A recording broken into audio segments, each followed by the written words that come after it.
പുറത്തുനിന്ന് ഒരാൾ വന്നാലോ തീരെ മനസ്സിലാകൂല. ഇവർക്ക് സംസാരം കാര്യങ്ങളൊക്കെയുണ്ട്. അവര് ദുൽഖർനൈൻ രാജാവിനെ വിളിച്ചിട്ട് പറഞ്ഞു, യാ ദുൽഖർനൈൻ ഇന്ന യജൂജ വമഅജൂജ മുഫ്സിദൂന ഫിൽ അർദ് ഫഹൽ നജ്അലു ലക ഖർജൻ അലാ അൻ തജ്അല ബൈനനാ വബൈനഹും സദ്ദാ. മനസ്സിലാകുന്ന ഭാഷയിൽ പറഞ്ഞു എന്ന്, അല്ലെങ്കിൽ അവരുടെ ഭാഷ മനസ്സിലാക്കി കൊടുക്കാൻ ഒരു പരിഭാഷകൻ അവിടെ ഉണ്ടായിരുന്നു, ആ പരിഭാഷകന്റെ സഹായത്തിലൂടെ മനസ്സിലാക്കി എന്നും വിവക്ഷിച്ചിട്ടുണ്ട്. ചില പണ്ഡിതന്മാര് പറഞ്ഞു അങ്ങനെയല്ല, ദുൽഖർനൈൻ രാജാവിന് മനസ്സിലാകും, ബാക്കിയുള്ളവർക്കൊന്നും മനസ്സിലാകൂല. കാരണം ലോകം ചുറ്റി കറങ്ങി ഭരിച്ച രാജാവായതുകൊണ്ട് എല്ലാ ഭാഷയും പിടിപാടുണ്ട്. അല്ലാഹു തആല വലിയ സൗകര്യം നൽകിയ മഹാനാണ് ദുൽഖർനൈൻ ചക്രവർത്തി. ഒരു രാജാവിന്റെ പോസ്റ്റിൽ കണ്ടാ പോരാ, അല്ലാഹു തആല വിലായത്തിന്റെ പദവി നൽകി. വലിയാണ് എന്നതിൽ തർക്കമില്ല, നബിയാണോ അല്ലേ എന്നുള്ള വിഷയത്തിൽ പക്ഷാന്തരമുണ്ട്. വലിയ സ്ഥാനമുള്ള മഹാനാണ്. സുലൈമാൻ നബി അലൈഹി സ്വലാത്തു വസ്സലാമിന് അല്ലാഹു കാറ്റിനെ വാഹനമാക്കി കൊടുത്തു. ദുൽഖർനൈൻ ചക്രവർത്തിയുടെ വാഹനം മേഘമായിരുന്നു. ഇന്നാ മക്കന്നാ ലഹു ഫിൽ അർദ് വആതൈനാഹു മിൻ കുല്ലി ശൈഇൻ സബബാ. ഭൂമിയിൽ എവിടെയും ഏത് സമയത്തും സഞ്ചരിക്കാനുള്ള കഴിവും ശേഷിയും മഹാനവറുകൾക്ക് നൽകിയിരുന്നു. ആ മക്കന്നാ ലഹു ഫിൽ അർദ് എന്ന് പറഞ്ഞതിൽ ഭാഷയും ഉൾപ്പെട്ടിട്ടുണ്ട്. സൗകര്യങ്ങൾ നമ്മൾ നൽകിയിരുന്നു. സൗകര്യം എന്ന് പറഞ്ഞാൽ ഏറ്റവും പ്രധാനമാണ് ഭാഷ, അതും നൽകി. മഹാനവറുകൾ ഈ ആളുകൾ അവരോട് പറഞ്ഞു, ഇവിടെ യജൂജ് മഅജൂജ് എന്ന സമൂഹമുണ്ട്. 2 ഗോത്രക്കാരാണ് അവർ. നൂഹ് നബി അലൈഹിസ്സലാമിന്റെ മക്കളിൽ നിന്നാണ് ലോകത്ത് എല്ലാ ഭാഗങ്ങളിലും മനുഷ്യർ വ്യാപിക്കുന്നത്. നൂഹ് നബി അലൈഹിസ്സലാമിന്റെ മക്കൾ, കപ്പലിൽ കയറിയ വിശ്വസിച്ച മക്കൾ 3 എണ്ണമാണ്: സാമ്, ഹാമ്, യാഫിസ്. അതിൽ യാഫിസിനെ സംബന്ധിച്ചാണ് ഗ്രന്ഥങ്ങളിലൊക്കെ അബുത്തുർക്ക്, തുർക്കികളുടെ പിതാവ് എന്ന് പറയുന്നത്. ആ യാഫിസിന്റെ സന്താന പരമ്പരയിൽപ്പെട്ടവരാണ് നമ്മൾ ഇന്ന് പറയുന്ന യജൂജ് മഅജൂജ് വിഭാഗം. രണ്ട് ഗോത്രമാണ്, 2 വിശാലമായ ഗോത്രം. നമ്മൾ സാധാരണ ഔസ് ഖസ്റജ് എന്നൊക്കെ പറയുമ്പോൾ 2 വിശാലമായ ഗോത്രം. അത്രയല്ല, പരിധി കൂടുതലുണ്ട്. ആ 2 ഗോത്രങ്ങൾ, അവരുടെ സ്വഭാവമാണ് ഈ ദുൽഖർനൈൻ ചക്രവർത്തിയോട് പരാതിയായി പറയുന്നത്. മുഫ്സിദൂന ഫിൽ അർളി, ഭൂമിയിൽ നാശകാരികളാണ്. ഈ പറയുന്ന നല്ല ആൾക്കാർ, സ്വാലിഹീങ്ങളായ ആൾക്കാർ ദുൽഖർനൈൻ ചക്രവർത്തിയോട് പറയുന്നത്, ഞങ്ങളടുത്തേക്ക്, ഞങ്ങളെ നാട്ടിലേക്ക് താമസിക്കുന്നിടത്തേക്ക് വന്നാൽ കുഴപ്പമില്ലാതെ വേറൊന്നും ഉണ്ടാക്കൂല. നാശം പിടിച്ചവരാണ്. എന്തൊക്കെ നശിപ്പിക്കും? തക്കം കിട്ടിയാൽ ആദ്യം തന്നെ കൊന്നുകളയും. പിന്നെ അവിടെയുള്ള ഞങ്ങളുടെ പാർപ്പിടങ്ങൾ, കൃഷികൾ എല്ലാം നശിപ്പിക്കും. നല്ല വസന്തകാലമാകുമ്പോ ഉണ്ടാകുന്ന നല്ല കായ്ക്കനികളും ഫലങ്ങളുമെല്ലാം മുഴുവനും അവരെ എടുത്ത് പറിച്ച് വലിച്ചു കൊണ്ടുപോകും. ഇനി ഏതെങ്കിലും ഒന്ന് ഉണങ്ങി നിൽക്കുന്നുണ്ടോ അതും കൊണ്ടുപോകും. ചിലപ്പോഴൊക്കെ വന്ന് ഭക്ഷ്യവസ്തുക്കളൊന്നും കിട്ടാത്ത നേരത്താണെങ്കിൽ, ഞങ്ങളെ കൂട്ടത്തിലുള്ള ആടുമാട് ഒട്ടകങ്ങളൊന്നും കിട്ടിയില്ലെങ്കിൽ ഏതെങ്കിലും മനുഷ്യന്മാരെ പിടിച്ചുകൊണ്ടുപോകും ഭക്ഷിക്കാൻ വേണ്ടി. അങ്ങനെ കുഴപ്പം ചെയ്യുന്ന ഈ ആളുകളെ ഒന്ന് ഞങ്ങൾക്കും അവർക്കും ഇടയിൽ ഒരു മറയുണ്ടാക്കി തരണം. ഫഹൽ നജഅലു ലക ഖർജൻ അലാ അൻ തജഅല ബൈനനാ വബൈനഹും സദ്ദാ. നിങ്ങൾക്ക് ഞങ്ങൾ വല്ല പാരിതോഷികവും തരാം, അല്ലെങ്കിൽ വല്ല കൂലിയും തരാം, ശമ്പളവും തരാം. ഖർജൻ അലാ അൻ തജഅല ബൈനനാ വബൈനഹും സദ്ദാ, ഞങ്ങൾക്കും അവർക്കും ഇടയിൽ നല്ലൊരു കെട്ടുറപ്പുള്ള മറയുണ്ടാകും. ഇനി അവരുടെ അക്രമം ഉണ്ടാകാൻ പാടില്ല. അങ്ങനെ അപ്പൊ മഹാനവർകൾ പറഞ്ഞു, നിങ്ങൾ വിഷമിക്കേണ്ടതില്ല. മാ മക്കന്നി ഫീഹി റബ്ബി ഖൈറുൻ ഫഅഈനൂനി ബിഖുവ്വ. നിങ്ങൾ എനിക്ക് ശമ്പളം തരണ്ട. അള്ളാഹു എനിക്ക് തന്ന സൗകര്യം നിങ്ങൾ തരുന്നതിനേക്കാളും ഖൈറുൻ, ഉത്തമമാണ്. റബ്ബ് തആല എനിക്ക് തന്ന ചില തംകീൻ സൗകര്യങ്ങളുണ്ട്. ഭൂമിയുടെ ഏത് ഭാഗങ്ങളിൽ ഏതെല്ലാം വസ്തുക്കൾ കിടപ്പുണ്ട് എന്ന് അള്ളാഹു തആല എനിക്ക് അറിയിച്ചു തന്നിട്ടുണ്ട്. അപ്പൊ അത് ഉപയോഗപ്പെടുത്തി എനിക്ക് നല്ല ഭിത്തിയും മറയുണ്ടാക്കി തരാൻ കഴിയും. പക്ഷെ നിങ്ങളെ ഒരു കാര്യത്തിൽ എന്നെ സഹായിക്കണം. ഫഅഈനൂനി ബിഖുവ്വ. നിങ്ങളുടെ കഴിവും പ്രാപ്തിയും ഉപയോഗിച്ചുകൊണ്ട് ഞാൻ പറയുന്ന വിഷയങ്ങളിൽ എന്നോട് സഹകരിക്കണം. എന്നാൽ അജ്അൽ ബൈനകും വബൈനഹും റദ്മ. അവർക്കും നിങ്ങൾക്കും ഇടയിൽ നല്ല ഒരു ഭിത്തി, നല്ല കെട്ടുറപ്പുള്ള ഒരു മറ ഞാൻ ഉണ്ടാക്കി തരും. എന്താ ചെയ്യേണ്ടതെന്ന് അറിയാം. ആതൂനി സുബറൽ ഹദീദ്. നിങ്ങൾ എനിക്ക് കൊണ്ടുവരേണ്ടത് ഹദീദിന്റെ കട്ടകളെയാണ്, ഇരുമ്പിൻ കട്ടകൾ. അത് കൊണ്ടുവരണം. ഇരുമ്പിൻ കട്ടകൾ ഞങ്ങൾക്ക് എവിടുന്ന് കിട്ടുമെന്ന് അവർ ചോദിച്ചു. മഹാനവർകൾ പറഞ്ഞു, അതിന് ഞാൻ സ്ഥലം കാണിച്ചു തരാം. ആ സ്ഥലത്ത് നിങ്ങൾ പോയി കുഴിച്ചെടുത്താൽ ഇരുമ്പും തൊട്ടപ്പുറത്ത് തന്നെ ചെമ്പും ലഭിക്കും. അത് നിങ്ങൾ കഷ്ണങ്ങളാക്കി, ഒന്നാകെ കൊണ്ടുവരാൻ കഴിയില്ല, കഷ്ണങ്ങളാക്കി വെട്ടിയെടുത്ത് ഇങ്ങോട്ട് കൊണ്ടുവരും. സുബറൽ ഹദീദ്, ഇരുമ്പിന്റെ കഷ്ണങ്ങൾ കൊണ്ടുവരും. അങ്ങനെ അവർ കൊണ്ടുവന്നു. പറഞ്ഞ രീതിയിൽ കാണിച്ചു കൊടുത്ത സ്ഥലത്ത് അവർ കുഴിച്ചു. നല്ല നല്ല വലിയ വലിയ കഷ്ണങ്ങൾ നോക്കി കുഴിച്ച്, വലിയ വലിയ ഇരുമ്പിൻ കഷ്ണങ്ങൾ. നല്ല ആരോഗ്യമുള്ള സമൂഹമാണ്. അവര് ചുമന്ന് ഓരോരുത്തരായി ചുമന്ന് കൊണ്ടുവന്ന് അവിടെ മഹാനവർകൾ ഈ രണ്ട് പർവ്വതത്തിന്റെ ഇടയിലുള്ള ഒരു ഭാഗം, അതാണ് മറച്ചു കെട്ടുന്നത്. രണ്ട് മലകൾക്കിടയിലുള്ള ഭാഗം, ആ ഭാഗത്ത്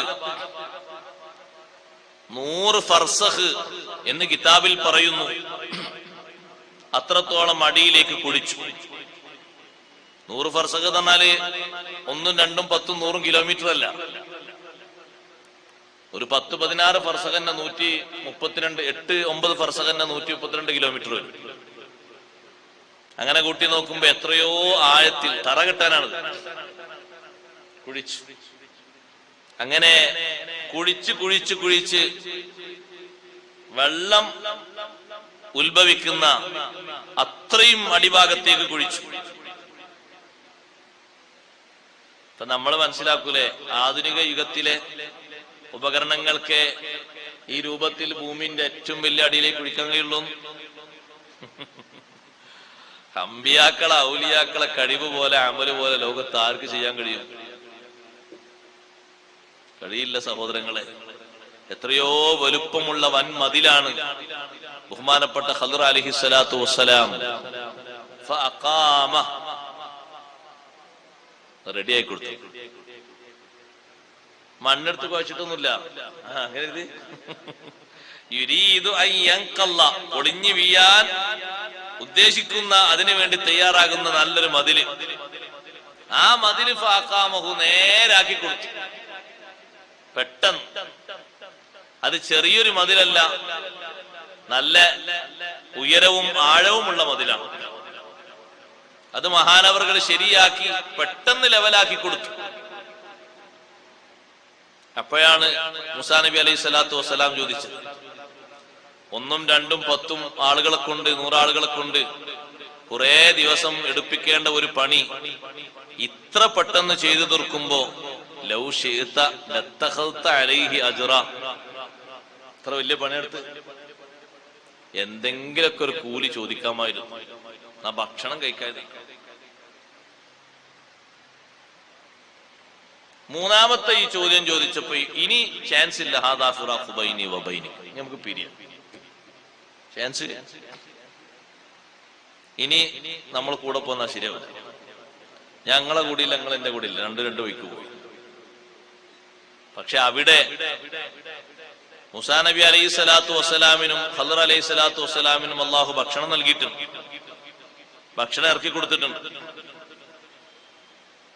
മൂസാ നബി അലൈഹി സ്വലാത്തു വസ്സലാമിനും ഖളർ അലൈഹി സ്വലാമിനും ഡയറക്റ്റ് അള്ളാഹു ഭക്ഷണം ഇറക്കി കൊടുത്തവർ കഴിച്ചിട്ടുണ്ട്.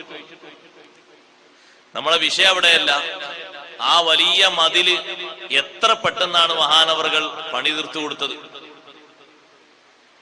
അവരെ പണി എങ്ങനെയാണ്? അതുപോലെ ഹൈസ്പീഡിൽ എടുക്കാൻ കഴിയുന്ന ഒരു ഉപകരണവും നാട്ടിലില്ല. എത്ര ആഴത്തിലേക്കാണ് കുഴിച്ചത്. കുഴിച്ച് ആ രണ്ട് മലകൾക്കിടയിലുള്ള എട എന്ന് പറയുന്നത് തന്നെ 3 മൈലുണ്ട്. 3 മൈല്, മൈലീസല്ല, മൈലും മൈലീസൊക്കെ വ്യത്യാസമുണ്ട്. 3 മൈല്. ആ 3 മൈൽ ഉള്ള സ്ഥലം 100 ഫർസഖ് തായോട്ട് കുഴിച്ച് അങ്ങനെ അതിന്റെ തറ നല്ല കല്ലും ഉരുക്കിയ ചെമ്പും, കളിമണ്ണിന് പകരം ചെമ്പ് ഉരുക്കിയിട്ട് കല്ലിൽ ഫിറ്റാക്കി കൊടുത്തു. എന്നിട്ട് അതിന്റെ മേലെ ഈ ഇരുമ്പിന്റെ ഓരോ കഷ്ണങ്ങൾ കൊണ്ടുവന്നു വെച്ചു. ഓരോ 2 കഷ്ണങ്ങൾക്കിടയിലും മഹാനവറുകൾ വിറക് കത്തിക്കാനുള്ള ഗ്യാപ്പ് ഉണ്ടാക്കി വെച്ചു. വിറക് കത്തിക്കാനും ഓരോ ഇരുമ്പുകൾക്ക് ചൂട് പിടിക്കാനൊക്കെ നല്ലോണം ചുട്ട് പഴുത്തിങ്ങനെ നിൽക്കണം. ആ രൂപത്തിൽ അതിനെ മുകളിലേക്ക് ഹത്താ ഇദാ സാവാ ബൈന സ്വദഫൈൻ, 2 ഭാഗങ്ങൾക്കിടയിലുള്ള ആ വിടവ് അതങ്ങോട്ട് സമമായി മലമുകളിലേക്ക് എത്തി റെഡിയായപ്പോ മഹാനവറുകൾ പറഞ്ഞു, ഹത്താ ഇദാ സാവാ ബൈന സ്വദഫൈൻ ഖാലം ഫുഹു, ഊതി കത്തിക്കാൻ വേണ്ടി പറഞ്ഞു. അതിന്റെ ഉയരവും വീതിയും പറഞ്ഞിടത്ത് ഈ മറയുടെ ഈ കെട്ടിയുണ്ടാക്കിയതിന്റെ ഉയരം 200 മുഴമാണ്, വീതി 50 മുഴമാണ്.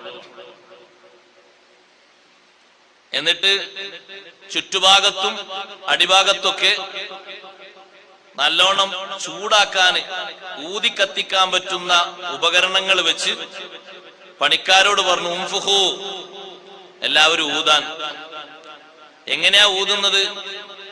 ഈ ഇരുമ്പിൻ കഷ്ണങ്ങൾ അതിനിടയിൽ നമ്മളെ കൊല്ലപ്പണിക്കാരുടെ ഒലോക്കില്ലേ തിരിക്കുന്നേ, അതേപോലത്തെ ഉപകരണങ്ങൾ ഘടിപ്പിച്ചു വെച്ച് തിരിക്കുക. അങ്ങനെ ഹത്താ ഇദാ ജഅലഹു നാറൻ, ഈ ഇരുമ്പിൻ കഷ്ണങ്ങൾ മുഴുവനും ശരിക്കങ്ങോട്ട് തീയായി മാറി. നാറെന്ന അഥവാ ശരിക്ക് ചൂടുള്ള തീ, കണ്ടാല് ഇങ്ങനെ തീക്കട്ട പോലെ രൂപത്തിലും ചൂടിലും അതേ രൂപത്തിലായപ്പോ ഖാല ആതൂനി ഉഫ്രിഗ അലൈഹി ഖിത്റാ,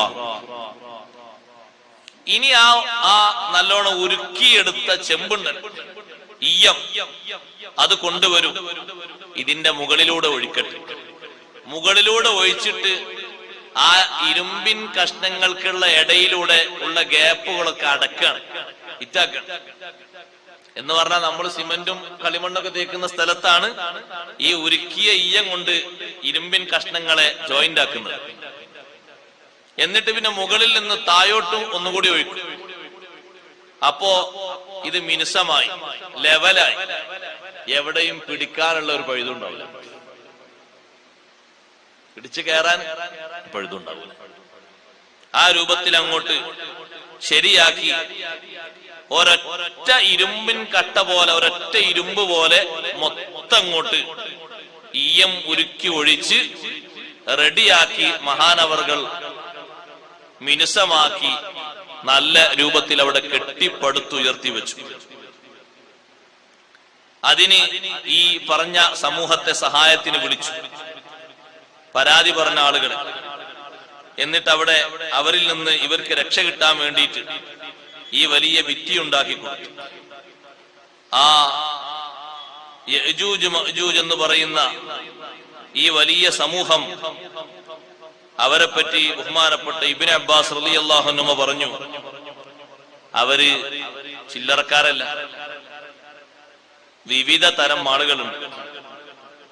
ചിലരുടെ നീളം, പലവിധം ആൾക്കാരുണ്ട്. ചിലരുടെ നീളം 120 മുഴമാണ്. ചില ആൾക്കാർ തന്നെയാണ് 120 മുഴം എന്ന് പറഞ്ഞാൽ ഈ ടൗണിൽ ഇപ്പൊ അത്ര വലിയ ബിൽഡിംഗ് ഉണ്ടാവുമോ? 120 മുഴം എത്ര ഉയരമാണ്? ഇതിപ്പോ ഈ കാണുന്ന തൂണ് എത്ര മുഴം ഉണ്ടാവും? 1, 2, 3, 4, 5 മുഴം ഉണ്ടാവും ഏറിപ്പോയാൽ. ഉണ്ടാവൂലേ? എന്നാ ഒരു ഏകദേശം 10 കുട്ടികൾ. എന്നാലും അപ്പൊ ഒരു ആദം അലൈഹിസ്സലാത്തു വസ്സലാമിന്റെ നീളം 60 അല്ലേ? ഇത് അതിന്റെ ഇരട്ടിയ 120 എന്ന് പറഞ്ഞാൽ. അതൊരു വിഭാഗം. വേറൊരു വിഭാഗം ആളുകൾ അവരുടെ പിന്നെ ഓരോ ഭാഗത്തുള്ള കവിൾ തന്നെയുണ്ട് 2, 3 ഒക്കെ മുഴം കവിൾ തന്നെ. അതിനനുസരിച്ച് ശരീരത്തിന്റെ നീളവും മറ്റും വ്യത്യാസമുണ്ട്. വേറൊരു വിഭാഗം കിബാറുൽ ആദാൻ, വലിയ ചെവിയുള്ളവര്, കാതുള്ളവർ. 2 ഭാഗത്ത് ഒരു കാത് വിരിക്കും, മറ്റേ കാത് കൊണ്ട് പൊതുക്കും. അത്രയും വിശാലമായ വീതിയുള്ളവരാണ്. അതിനനുസരിച്ച് അവരെ ശരീരം മൊത്തം മറക്കുന്ന രോമങ്ങളാണ്. ഈ രോമം കൂടിയാൽ തന്നെ, ദജ്ജാലിനെ പറ്റി പറഞ്ഞാൽ രോമം കൂടിയാൽ തന്നെ മനുഷ്യനെ കണ്ടാൽ തന്നെ ഒരറുപ്പും വെറുപ്പും പേടിയൊക്കെ കൂടി ആയിരിക്കും. ഒന്നായിട്ട് മൊത്തം താഴെ മുതൽ ഒന്നായിട്ട് മറക്കുന്ന രോമങ്ങൾ. ആ രോമങ്ങളാണ് ചൂടും തണുപ്പും അവർക്ക് കാവൽ നൽകുന്നത്. ആ രോമങ്ങളാണ് സത്യത്തിൽ. നമ്മുടെ ശരീരത്തിൽ, നാൽക്കാലികളുടെ ശരീരത്തിലുള്ള രോമങ്ങളില്ലല്ലോ. മഴ എത്ര അവർ കൊള്ളുന്നു, എന്നിട്ട് ആർക്കെങ്കിലും ജലദോഷം, പനിയുണ്ടോ? എത്ര മഴ കൊള്ളുന്നുണ്ട്, എത്ര ചൂടുള്ള വെയിലത്ത് മേയുന്നുണ്ട്. പക്ഷെ ആ രൂപത്തിൽ ഇവർക്ക് അല്ലാഹു തആല കൊടുത്തിരിക്കുകയാണ്. ഇതന്നെയാണ് ഇവരെ മറ എന്ന് പറഞ്ഞാൽ പ്രത്യേക വസ്ത്രധാരണം ഒന്നുമില്ല. ചെന്നായ്ക്കൾ ശബ്ദിക്കുന്നത് പോലെ ശബ്ദിക്കും.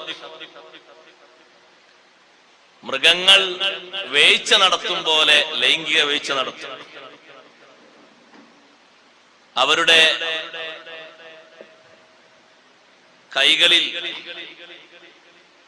കൈകളുടെ നഖങ്ങളൊക്കെ ഒരു പ്രത്യേക നഖങ്ങളാണ്. മാന്തി പിളർത്താൻ പറ്റുന്ന നല്ല ഉളി പോലെയുള്ള നഖങ്ങൾ. അതുപോലെ അവരുടെ വായകളിലുള്ള തേറ്റകളും, ആ തേറ്റകൾ ഇങ്ങനെ ഒന്ന് മറ്റൊന്നിനോട് കൂട്ടിമുട്ടിയാൽ ഒരു പ്രത്യേക ശബ്ദം കേൾക്കാൻ പറ്റും. കഹറക്കത്തിൽ ജർസി ഫി ഹുലൂഖിൽ ഇബിൽ. ഒട്ടകത്തിന്റെ കഴുത്തിലൊക്കെ കിട്ടുന്ന, ആടിന്റെ കഴുത്തിലൊക്കെ കിട്ടുന്ന ഒരു മേട്ടം മേടിയാൽ ഒരു മണിമുഴങ്ങുന്ന ശബ്ദമുണ്ട്. അതുപോലെ ശബ്ദം ഉണ്ടാവും പല്ല് തമ്മിലൊന്നും മനസ്സിലായി. ചില്ലറ പല്ലൊന്നാവില്ല, ചില്ലറ തേറ്റയാവൂല. لا يمرون بفيل ولا جمل ولا وحش ولا خنزير إلا كلوا. അവർക്ക് ആന, ഒട്ടകം, കാട്ടിലെ മൃഗങ്ങൾ, പന്നി, ഏത് കിട്ടിയാലും കുഴപ്പമില്ല, അതൊക്കെ അവർ ഭക്ഷിക്കും. എന്തും ഭക്ഷിക്കും. അതിനവരൊരുക്കാണ്. ഇനി കുറച്ചൊക്കെ വിശപ്പ് കൂടുതലാണെങ്കിൽ അവരെ കൂട്ടത്തിൽ നിന്ന് മരണപ്പെട്ടു പോകുന്ന ആളുകളെയും ഭക്ഷിക്കും. പ്രാണികളെ ഭക്ഷിക്കും, തേളുകളെയും പാമ്പുകളെയും ഭക്ഷിക്കും. അങ്ങനെയുള്ള ഒരു വിഭാഗം. എവിടെങ്കിലും ഏതെങ്കിലും ഭാഗങ്ങളിൽ അവർ വന്ന് താമസിക്കുകയാണെങ്കിൽ ആ താമസിക്കുന്ന സ്ഥലത്ത് ഭക്ഷണം കഴിക്കാൻ ഒന്നും കിട്ടാത്ത അവസ്ഥയാണെങ്കിൽ റബ്ബ് തആല ഇവരെ വിശപ്പടക്കാൻ വേണ്ടി ചെയ്യുന്നത്, മഹാന്മാരായ പണ്ഡിതന്മാര് പറഞ്ഞു, പാമ്പുകളെ കൂട്ടത്തിൽ തിന്നീൻ എന്ന് പറഞ്ഞൊരു പാമ്പുണ്ട്. ഉഗ്രൻ വിഷമുള്ള പാമ്പ്. അതുകൊണ്ടാണ് സത്യനിഷേധിയുടെ ഖബറുകളിലൊക്കെ 99 തിന്നീൻ ഉണ്ടാകുന്നതാണ്. അള്ളാഹു കാത്തുരക്ഷിക്കട്ടെ. 1 അല്ല 99. അതിൽ നിന്ന് ഒന്ന് ഹദീസിലുണ്ട്, ഒന്ന് ഭൂമിയിൽ വന്നിട്ട് ഒന്നിങ്ങനെ ഒരു തുള്ളി വെള്ളം ഒന്ന് തുപ്പിയാൽ മാ അമ്പത്തത്തിൽ അർദു ഷൈഅ, ഭൂമിയിൽ ഒന്നും മുളക്കൂല. അത്രയും ഗൗരവമുള്ള വിഷസർപ്പങ്ങളുണ്ട്. ഒന്നല്ല സഹോദരങ്ങളെ, 99. ഒന്ന് കാണുമ്പോഴേക്ക് എന്നെ പേടിയില്ലേ? മുഅ്മിനീങ്ങൾക്കല്ല, സത്യനിഷേധികൾക്ക്. അവർക്ക് അല്ലാഹു തആല കൊടുക്കുന്ന ശിക്ഷയാണ്. അങ്ങനെയുള്ള വിഷസർപ്പങ്ങളെ അല്ലാഹു സുബ്ഹാനഹു വ തആല നല്ല നീളമുള്ളതിനെ നോക്കിയിട്ട് ഇവരുടെ ഭാഗത്തേക്ക് അടുപ്പിച്ചു കൊടുത്ത്, ഈ പരാതിപ്പെട്ട ആളുകൾ ഇവരെ പറ്റി പറഞ്ഞ കൂട്ടത്തിൽ പറഞ്ഞു, ദുൽഖർനൈൻ രാജാവേ, ഇവിടെ ഒരു സമൂഹമുണ്ട്, നേരത്തെ പറഞ്ഞ ആ 2 മലകൾക്കിടയിലായിട്ട് വലിയ സമൂഹമാണ്. ഖൽഖം മിൻ ഖൽഖില്ലാ, അവരിൽ അധിക ആളുകളും മനുഷ്യരോട് രൂപസാദൃശ്യമുള്ളതാണ്, മനുഷ്യരാണ്. പക്ഷെ ചിലപ്പോ ചില രൂപം കണ്ടാലും മനുഷ്യരല്ലേ എന്ന് തോന്നിപ്പോകും. നേരത്തെ പറഞ്ഞ രൂപം കാണുമ്പോൾ 2 താഴെ വരെ മുട്ടുന്ന 2 ചെവി കണ്ടാല് പേടിയായി പോകും. ആ ആളുകളെ ഒന്ന് ഒതുക്കി നിർത്തിത്തരാനാണ് മഹാനവറുകളോട് പറഞ്ഞത്. അല്ലാഹു തആല അവർക്ക് കൊടുക്കും പോലെയുള്ള വികസനവും വളർച്ചയും മറ്റാർക്കും നൽകിയിട്ടില്ല. ഒരു വർഷത്തിൽ ഇവർക്ക് വല്ലാത്ത വികസനവും വളർച്ചയും. അള്ളാഹുവിന്റെ സൃഷ്ടികളിൽ ഇവരെ പോലെ വളരുന്ന ആളുകളെ കാണാൻ കഴിയൂല, ഇവരെ പോലെ വർധനവുള്ള ആൾക്കാരെയും കാണാൻ കഴിയൂല. ഓരോ ദിവസവും അവരിങ്ങനെ വർദ്ധിക്കുന്നു, എണ്ണം പെരുകുന്നു. അവരിനിയും ഇങ്ങോട്ട് വരാതെ അവരെ തടഞ്ഞു നിർത്താനാണ് ദുൽഖർനൈൻ രാജാവിനോട് ആ ജനത മുഴുവൻ ആളുകളും വന്ന് അപേക്ഷിച്ചത്. ദുൽഖർനൈൻ രാജാവ് അവരെ ഒന്ന് കാണാൻ വേണ്ടി പോയി, അവരെ ഒന്ന് നോക്കാനും എങ്ങനെയുണ്ട് എന്നൊക്കെ ശ്രദ്ധിക്കാനും. മഹാനവറുകൾ പോയി നോക്കുമ്പോ, അവര് താമസിക്കുന്നിടത്ത് പോയി നോക്കുമ്പോ, ഫൈദാഹും അലാ മിഖ്ദാരിൻ വാഹിദിൻ, ആണും പെണ്ണും ഒക്കെ ഒരേ അളവിലാണ്. എൽപ്പം കുറഞ്ഞവരൊന്നല്ല, നല്ല ഹൈറ്റും വെയിറ്റും ഉള്ളവരാണ്. എന്നിട്ട് മഹാനവറുകൾ പറയുന്നുണ്ട്, ലഹും മഖാലീബ്, അവർക്ക് നഖങ്ങളുടെ, നമ്മുടെ കയ്യിലുള്ള നഖങ്ങളുടെ സ്ഥാനത്ത് അവർക്ക് വലിയ വലിയ കൊളത്തുകൾ, വലിക്കാൻ പറ്റുന്ന രീതിയിലുള്ള പ്രത്യേക തരം കൊളത്തുകളാണ് അല്ലാഹു തആല കൊടുത്തിരിക്കുന്നത്. അതുകൊണ്ട് എന്തും തുരക്കാനും മാന്തിപ്പിടിക്കാനും തകർക്കാനൊക്കെ കഴിയും. അവർക്ക് മൃഗങ്ങളെ പോലെ തേറ്റകളുണ്ട്. ഒട്ടകത്തിന്റെ താട പോലെ താടയുണ്ട്. ഇങ്ങനെയുള്ള ഈ മനുഷ്യന്മാരെ കണ്ടപ്പോ മഹാനവറുകൾ അവരുടെ രൂപഭാവങ്ങളൊക്കെ ശ്രദ്ധിച്ച് ശരിക്കും അവരെ പറ്റി പഠിച്ചു നോക്കി. അവരിൽ ഒരാണും പെണ്ണും മരിക്കണമെങ്കിൽ 1000 മക്കൾ അവരിൽ നിന്ന് ജനിക്കണം. ഒരാൾക്ക് 999 കുട്ടികൾ ഉണ്ടായാൽ പറയും ടൈമായിട്ടോ, ഒരു ചാൻസും കൂടി ഉണ്ട്. ഒരാൾക്ക് 1000 മക്കൾ. അപ്പോ എത്ര സംഖ്യ കൂടുതലുണ്ടാകും? ഇതൊക്കെ കേൾക്കുമ്പോ നമ്മളെ മനസ്സിൽ, ഉസ്താദ്, ഇത്രയും അധികം ആളുകളെ ഉൾക്കൊള്ളാനും വളർത്താനും ഒക്കെ പറ്റിയ ഒരു പ്രദേശം അവിടെ ഉണ്ട്. ഇത്ര ആളുകൾ വേണപ്പോ എന്ന് വളരാൻ തുടങ്ങിയിട്ടുണ്ട്. ഇപ്പൊ ഇന്നും ഇന്നലെയും തുടങ്ങിയല്ലോ, അല്ലെങ്കിൽ ഇപ്പൊ 1 നൂറ്റാണ്ട് 2 നൂറ്റാണ്ട് 3 നൂറ്റാണ്ടൊന്നല്ലല്ലോ. ഹബീബ് സല്ലല്ലാഹു അലൈഹി വസല്ലം തങ്ങൾ വന്നിട്ട് തന്നെ 1400 വർഷങ്ങൾ കഴിഞ്ഞില്ലേ? അതിനും എത്ര മുമ്പാണ്. അപ്പൊ ദുൽഖർനൈൻ രാജാവ് മഹാനവറുകളുടെ കാലം എന്നാണ്? ഖലീലുല്ലാഹി ഇബ്രാഹിം അലൈഹി സ്വലാത്തു വസ്സലാം ജീവിച്ചിരിക്കുന്ന കാലത്താണ് ദുൽഖർനൈൻ രാജാവ് ഉണ്ട്. ഇബ്രാഹിം നബി അലൈഹി സ്വലാമിനെ കാണാൻ വേണ്ടി മക്കയിലേക്ക് ദുൽഖർനൈൻ രാജാവ് വന്നിട്ടുണ്ട്. വലിയ രാജാവല്ലേ വരുന്നത്. രാജാവിനെ സ്വീകരിക്കാൻ വേണ്ടി ഇബ്രാഹിം നബി അലൈഹി സ്വലാം വാഹനം കൊടുത്തയച്ചു. പക്ഷേ ആ വാഹനത്തിൽ ദുൽഖർനൈൻ രാജാവ് യാത്ര ചെയ്തില്ല. വാഹനം സ്വീകരിക്കാതെയാണ് ഇബ്രാഹിം നബി അലൈഹി സ്വലാമിന് അടുത്ത് വന്നത്. ഇബ്രാഹിം നബി അലൈഹി സ്വലാമിനുള്ള വലിയ ബഹുമാനം. ഇബ്രാഹിം നബി അലൈഹി സ്വലാമിനെ കാണാൻ വേണ്ടി വന്നത്. ഒരുപാട് കാഴ്ചകൾ കണ്ട് വിവിധ സമുദായങ്ങളെ കുറിച്ച് റിപ്പോർട്ട് ചെയ്ത മഹാനാണ് ദുൽഖർനൈൻ ചക്രവർത്തി. ആ മഹാനുഭാവൻ പറയുന്നു, ഈ മനുഷ്യന്മാര് ഒരാൾക്ക് 1000 മക്കൾ ഒരാളെ മുതുകിൽ നിന്ന്, 1000 കുഞ്ഞുങ്ങൾക്കൊരു പെണ്ണ് ജന്മം നൽകും. മരണം ഉറപ്പായി കഴിഞ്ഞാൽ അവരതിനു വേണ്ടി ഒന്നൊരുങ്ങി ആളങ്ങ് മരിക്കും. മരിക്കുന്ന നേരത്ത് കാര്യമായിട്ട് ഭക്ഷണം കിട്ടാത്ത നേരമാണെങ്കിൽ പിന്നെ അയാളെ അടക്കം ചെയ്യേണ്ടി വരില്ല. അത് പിന്നെ ഇവർക്ക് തന്നെ ഭക്ഷണമായി അവരെന്നെ അതിനെ ഉപയോഗിക്കും.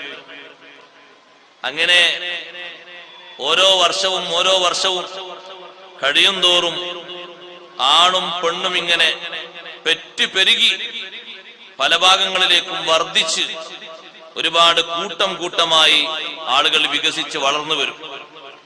ദുൽഖർനൈൻ ചക്രവർത്തി പറയാണ്, ഇവര് വല്ലാതെ ആരോഗ്യമുള്ള ആളുകളാണ്. ചെറിയ ആരോഗ്യം എന്നല്ല, വലിയ ആരോഗ്യമുള്ള ആളുകളാണ്.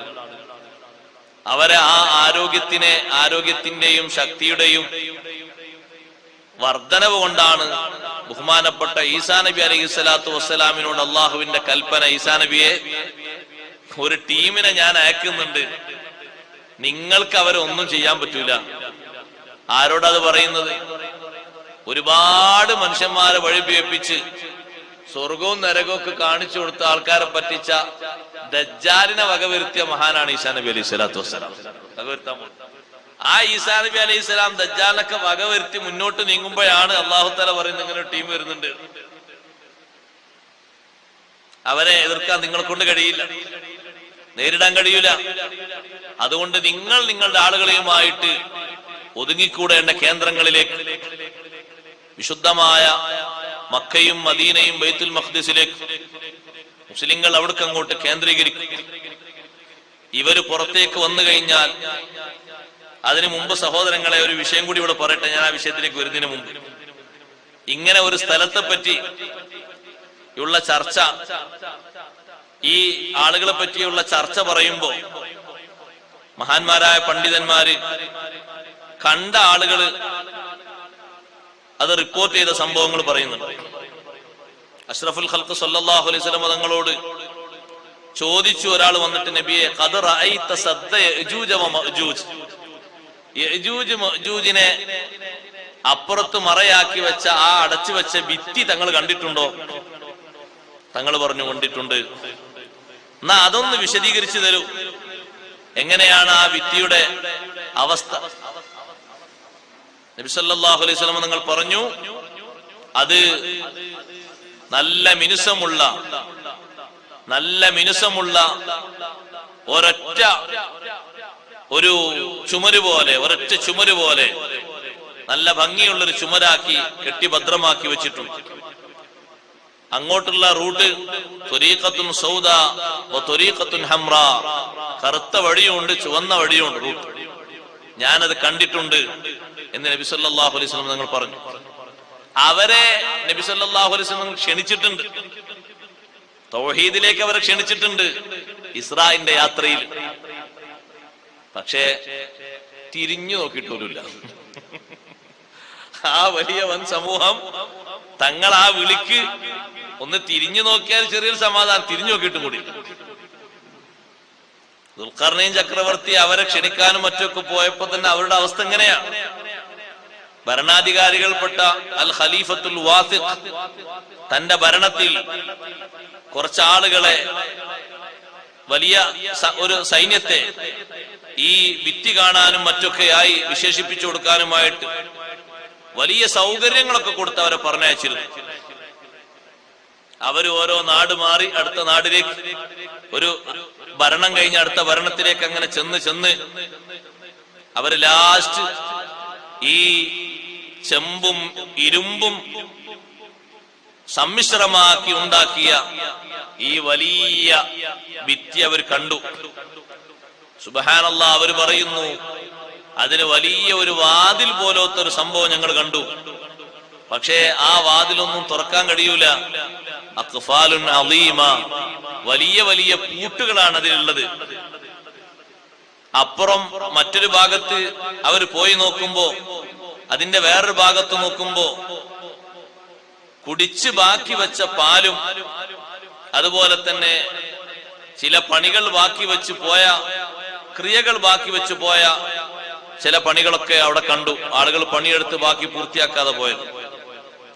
വലിയ വലിയ കാവൽ ഭടന്മാർ അവിടൊക്കെയുണ്ട്.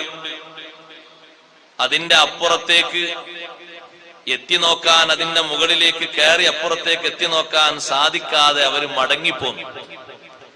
അവര് ഈ നാട്, ഈ ഭാഗം കണ്ടെത്താൻ വേണ്ടി ആകെ ഉപയോഗിച്ചത് 2 വർഷത്തിലധികമുള്ള സമയം.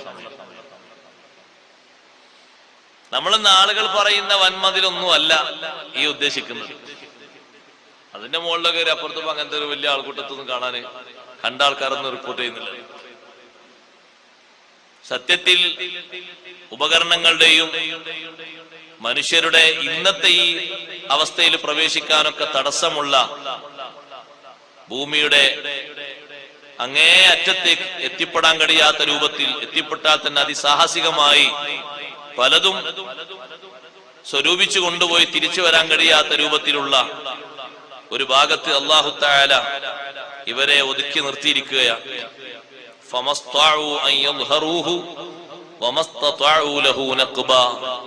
അല്ലാഹു തആല പറഞ്ഞു, അവർക്ക് അതിന്റെ പുറത്ത് കയറി ഇങ്ങോട്ട് ചാടാൻ സാധിക്കൂല. ഒന്ന് അതിന്റെ ഉയരം, മറ്റൊന്ന് അതിന്റെ നൈർമല്യം. കുത്തിപ്പിടിച്ച് കയറണമെങ്കിലൊന്നും ഉരം വേണ്ട, ഉരമില്ല, നല്ല മിനുസമാണ്. അടിയിൽ നിന്നതിനെ മാന്തി പൊളിച്ച് പിളർത്തി വരാൻ അതിനും സാധിക്കൂല. 2 ശൈലിയിലാണ് അവിടെ ഓത്ത്. നമ്മൾ ഓതുമ്പോൾ ചിലപ്പോ 2 ഒരേ ശൈലിയായി മാറും. ആദ്യം ഓതുമ്പോ 2ഉം ഫമസ്തതാഉം കൂട്ടി അപ്പുറത്തും ഫമസ്തതാഉ അല്ല അപ്പുറത്തും അങ്ങനെ ഉണ്ടായിക്കോട്ടെ എന്ന് ഓതും. ആദ്യത്തത് ഫമസ്തതാഉ ലഹു അൻ യൽഹറു മസ്തതാഉ അൻ യൽഹറുഹു. രണ്ടാമത്തത് വമസ്തതാഉ അൻ ലഹു നഖബ. തുരന്ന് പുറത്തേക്ക് വരാൻ കഴിയൂല. നല്ല കട്ടിയും ഉറപ്പുമുള്ള കാരണം വല്ലാതെ ഉറപ്പിച്ചിട്ടുണ്ടല്ലോ. മാന്തി തുറന്ന് കഷ്ണങ്ങൾ കഷ്ണങ്ങളാക്കി അടർത്തിയെടുത്ത് വരാൻ അവർക്ക് കഴിയാത്തൊരവസ്ഥയും അവിടെയുണ്ട്. വിശുദ്ധ ഖുർആൻ ഈ പറയുന്ന സംഭവം ഖുർആനിന്റെ അമാനുഷികത കൂടി തെളിയിക്കപ്പെടുകയാണ്. കാരണം അങ്ങനെ ഒരു ടീമുണ്ട് എന്ന് ചരിത്രത്തിൽ രേഖപ്പെടുത്തപ്പെട്ട ഒരു സംഭവമായിട്ട് നിലനിൽക്കുന്നു. അവർക്കങ്ങനെ വരാൻ സാധിക്കൂല എന്ന് അല്ലാഹു സുബ്ഹാനഹു വ തആല പറഞ്ഞതും നിലനിൽക്കുകയാണ്. ഇനി അവര് വരുന്ന ഒരു സമയവും സന്ദർഭവും ഉണ്ട്. അതെപ്പോഴാണ്? എല്ലാ ദിവസവും അവരത് കുടിക്കാനും മാന്തി പിളർത്തി വരാനും വേണ്ടി അവര് ശ്രമിക്കും. എല്ലാ ദിവസവും രാവിലെ അവർ പുറപ്പെടും. ഒരു വലിയ സമൂഹം പുറം ലോകം കാണാൻ വേണ്ടിയുള്ള ശ്രമമാണ്. എന്നിട്ട് അവരങ്ങനെ കുടിക്കും. കുഴിച്ച് കുഴിച്ച് കുഴിച്ച് രാത്രിയാകുന്ന സമയത്ത് ക്യാപ്റ്റൻ പറയും, ഇന്ന് നമുക്ക് മടങ്ങിപ്പോകാം, ഇന്ന് നമുക്ക് തിരിച്ചു പോകാം എന്ന് പറയും. പിറ്റേന്ന് രാവിലെ വന്ന് നോക്കുമ്പോ ഇന്നലെ കുഴിച്ചു വെച്ചത് കൂടി അടഞ്ഞിട്ടുണ്ട്, മൂടിയിട്ടുണ്ട്. വീണ്ടും കുടിക്കാൻ തുടങ്ങും.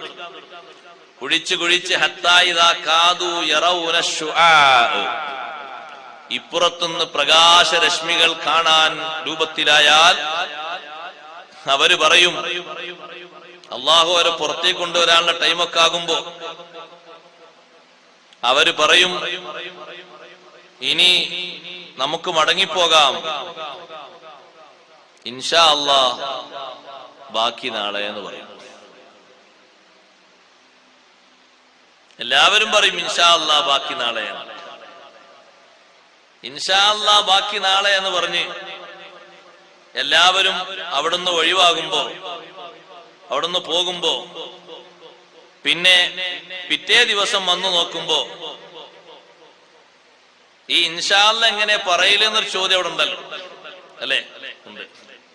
അതിന് ഖുർആൻ പണ്ഡിതന്മാര് പറയുന്നുണ്ട്, അവരുടെ പുറപ്പാടിനോടനുബന്ധിച്ച് ഖലഖ ഫീഹിം റജുലൻ മുഅ്മിനൻ, അവരുടെ കൂട്ടത്തിൽ ഒരു മുഅ്മിനായ വ്യക്തിയെ അല്ലാഹു ഖൽഖ് ചെയ്യുന്ന, അയാൾ പറയുന്ന വാക്കാണ് ഇൻഷാ അല്ലാഹ്. അപ്പൊ ബാക്കിയുള്ളവര് ഏറ്റു പറയും ഇൻഷാ അല്ലാഹ്. അവര് പറയും, ഇയാൾ പറയുമ്പോ അവരും പറയും. പിറ്റേന്ന് വന്നു നോക്കുമ്പോ ഇനി കുറച്ചുകൂടി കുഴിച്ചാ മതി, നല്ല ഊക്കിൽ അവർ കുടിക്കും. കുഴിച്ച് പിറ്റേന്ന് രാവിലെ വരുമ്പോ ഖൂലു ബിസ്മില്ലാ, ഇദ്ദേഹം പറയും ബിസ്മി കൊണ്ട് തുടങ്ങാൻ. അപ്പൊ എല്ലാരും ബിസ്മി ചൊല്ലും, ബിസ്മില്ലാഹി ചൊല്ലും. അപ്പൊ പിന്നെ അവിടെ ഒരു ചോദ്യം പിന്നെയുണ്ടല്ലോ, ബിസ്മില്ലാഹി അവര് ചൊല്ലിയിട്ട് കാര്യമുണ്ടോ? ചൊല്ലാൻ പറഞ്ഞു കൊടുക്കുന്ന ആള് ചൊല്ലുമ്പോ ഒരു കാര്യം ഉണ്ടാവും. അവർക്കതിൽ പുണ്യൊന്നുമില്ലെങ്കിലും, പക്ഷെ ചൊല്ലാൻ പറഞ്ഞു കൊടുത്ത ആള് ബിസ്മില്ല കൊണ്ട് തുടങ്ങാൻ പറയില്ല. അപ്പോലും ബിസ്മില്ലാഹി ചൊല്ലിയിട്ട് തുടങ്ങുമ്പോ, ബിസ്മില്ലാഹി ഏതായാലും വലിയ ബറക്കത്തുള്ളതാണല്ലോ. ഇപ്പൊ അള്ളാഹ് എന്നുള്ള ഇസ്മ് അത് ഒരു മൂമിനായ മനുഷ്യൻ ചുമന്നാൽ ഉള്ള പുണ്യം പോലെ അല്ലെ, അതേ പുണ്യമല്ലെങ്കിലും കുറച്ചൊക്കെ ഒരു പുണ്യം ആ ഇസ്മ് മറ്റുള്ളവർ ചുമന്നാലുണ്ടാകും. കാരണം ആ ഇസ്മിന് ബഹുമാനുണ്ട്, ചുമക്കുന്ന ആളെ ബഹുമാനല്ല. മനസ്സിലായില്ല? അതുകൊണ്ടാണ് സഹോദരങ്ങളെ തഫ്സീർ റാസിയിലൊക്കെ കാണാം, എത്ര കൊല്ലം അള്ളാഹുവിനോട് പറഞ്ഞിരുന്നു മൂസാ നബി അലൈഹി ഇസ്ലാം ഫിർഔനൊന്ന് ശരിയാക്കണം ചോദിച്ചില്ലേന്നു?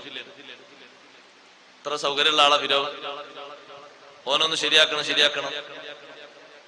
എന്റെ അള്ളാഹു തആല എത്ര ആൾക്കാരെ ആക്രമിച്ചു, കുറെ ബനീ ഇസ്രായേൽക്കാരെ ആക്രമിച്ചില്ലേ? പിന്നെ എന്തേ അള്ളാഹു തആല അവനെ പണിയാക്കാതിരുന്നത്? അതിന് ഇമാം റാസി റളിയല്ലാഹു അൻഹു പറയുന്നുണ്ട്, ഇലാഹിയത്ത് വാദിക്കുന്നതിന്റെ മുമ്പ്, ഞാനാണ് റബ്ബ്, ഞാനാണ് ഇലാഹാണെന്ന് വാദിക്കുന്നതിന് മുമ്പ് ഫിർഔന് അവന്റെ കൊട്ടാരത്തിന്റെ വാതിൽ പടിക്കൽ എഴുതി വെച്ചിരുന്നത് അള്ളാഹുവിന്റെ ഇസ്മായിരുന്നു. അപ്പൊ അതിന്റെ ഒരു കാവൽ അവനുണ്ടായിരുന്നു എന്ന് റാസിയിൽ കാണാം, തഫ്സീർ റാസിയിലുണ്ട്. അത് എഴുതി വെച്ചു എന്ന് എഴുതിയിട്ട് മുസ്ലിം ആകുന്നില്ല. മുസ്ലിം ആകും, മുസ്ലിമാണ്. എന്നാ വിൽക്കുന്ന ആൾക്കാരെത്തണ്ട്, ഓരൊക്കെ മുസ്ലിമാണ്ട്. ബിസ്മില്ലാഹി ഇങ്ങനെ എഴുതി വെച്ചത്, അല്ലെങ്കിൽ അതിന്റെ ഫ്ലക്സ്, അതിന്റെ പിന്നെ ശരിക്കും ആൽബത്തിലാക്കി വിൽക്കുന്ന ആൾക്കാരില്ലേ, ഒരു വിൽപ്പന എന്നുള്ള ആൾക്കാർക്ക് കൊണ്ടുവരാണ്.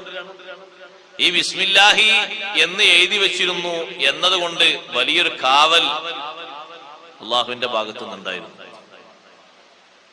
അപ്പൊ അത് അവരും ചൊല്ലും, ഏറ്റു ചൊല്ലും. എന്നിട്ട് അവര് കുടിക്കാൻ തുടങ്ങും. കുടി അന്നത്തോട് തീരും. പിന്നെ അവർ പുറത്തേക്ക് വരാൻ.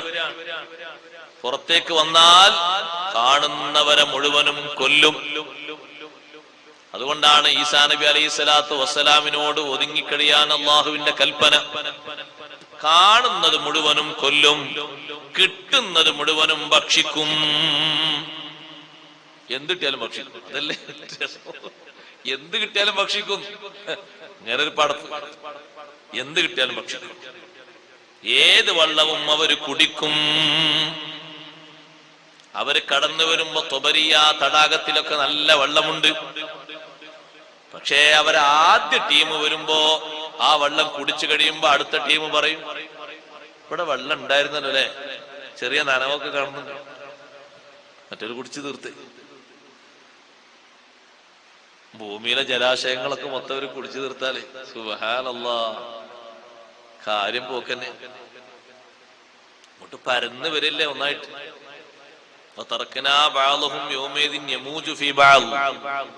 അള്ളാഹു പറഞ്ഞു നോക്കുക, ആ ആളുകൾ, ഈ യജൂജ് മഅജൂജ് എന്ന വിഭാഗം, തറക്കിനാ ബഅലഹും യമൂജു ഫീ ബഅലിൻ. യമൂജു എന്ന് പറഞ്ഞാൽ സാധാരണ തിരയടിക്കുന്നതിനാണ് അറബിയിൽ മൗജ്, തിര അടിക്കും പോലെ ഒരു ടീം ഒന്നായിട്ട്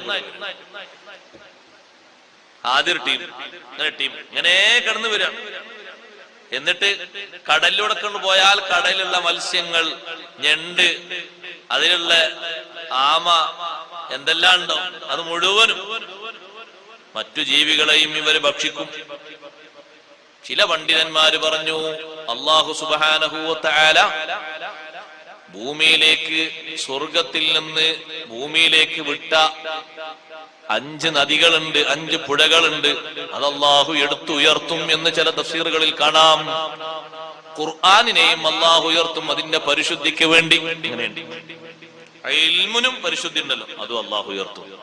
പിന്നെ അങ്ങനെ മടക്കി കൊടുക്കൂല എന്നല്ല, വേറെ കാലം കഴിഞ്ഞ ശേഷം ഇവരിൽ നിന്നും പരിശുദ്ധിക്ക് വേണ്ടി. അതിൽ എണ്ണിയിട്ടുണ്ട് ടൈഗ്രീസ്, യൂപ്രട്ടീസ് നദിയും, നൈൽ നദിയും, സൈഹൂൻ നദിയും, ജൈഹൂൻ നദിയും. അതിൽ ഇന്ത്യയിലുള്ളതാണ് സൈഹൂൻ എന്നാണ്. നമ്മൾ ചില്ലറ ആൾക്കാരല്ല, സ്വർഗത്തു നിന്നുള്ള നദിയുടെ അല്ലാഹ്. യൂപ്രട്ടീസും ടൈഗ്രീസും ഒക്കെ പിന്നെ ഇറാഖ് ആ ഭാഗത്താണ്, മിസ്ർ ഭാഗത്ത് നൈല്. ഇത് അല്ലാഹു തആല അങ്ങോട്ട് ഉയർത്തുമെന്ന് ചില ഖുർആൻ വ്യാഖ്യാതാക്കൾ പറഞ്ഞിട്ടുണ്ട്. എന്നാലും പിന്നെയും ജലാശയങ്ങളുണ്ടല്ലോ, അതിലൊക്കെ നടന്നുപോയി ഒരു തുള്ളി വെള്ളം ബാക്കി വെക്കാതെ ഒക്കെ കുടിച്ച് എല്ലാ ഭാഗത്തിലൂടെയും ചുറ്റി സഞ്ചരിച്ച്, പക്ഷേ 4 സ്ഥലങ്ങളിലേക്ക് കടക്കാൻ കഴിയാതെ അവര് സ്തംഭിച്ചു. അവിടേക്ക് കടക്കാനുള്ള അവസാനത്തെ ഒരു ശ്രമം അവർ നടത്തുന്ന ഹദീസിലുണ്ട്. വല്ലാത്ത ആൾക്കാർ തന്നെയാണ് ഇവര്. ഈസാ നബി അലൈഹിസ്സലാമും കൂട്ടരും ആ ടൈമിൽ അള്ളാഹുവിനോട് കേണപേക്ഷിച്ച് പ്രാർത്ഥന നടത്തും. അള്ളാഹുവേ, സഹിക്കാൻ പറ്റും, എത്ര ദിവസമായി ഇവരിങ്ങനെ വന്ന് എല്ലാ ഭാഗത്തും ഇങ്ങനെ പോണ പോക്ക്. സഹോദരങ്ങളെ, ഭൂമിയുടെ ഏതോ ഒരു ദിക്കിൽ ഒരു ചെറിയ വൈറസ് ഇങ്ങനെ തെറിച്ചപ്പോഴേക്ക് ആളുകൾ പേടിച്ച ഓർമ്മണ്ടോ? ലോകം മൊത്തം പേടിച്ചത് ഓർമ്മണ്ടോ? ഇത് 1-2 വൈറസ് അല്ല, 1000-14 കൂട്ടം ഒന്നായിട്ടാണ്. എത്രയാണ് ഇവരെ എണ്ണം? ഇവരെ എണ്ണം അള്ളാഹുവിനല്ലാതെ അറിയില്ല എന്നുണ്ട് ചില റിപ്പോർട്ടിൽ. ഇബ്നു അബ്ബാസ് റളിയല്ലാഹു അൻഹു പറഞ്ഞു, മനുഷ്യന്മാരെ അല്ലാഹു തആല ബാക്കിയുള്ള മനുഷ്യന്മാരും ഇവരും നോക്കിയാൽ മൊത്തത്തിൽ നോക്കുമ്പോ 10ൽ 1 ഉള്ളൂ ബാക്കിയുള്ളവര്, ബാക്കി 9 ഇവരാണ്.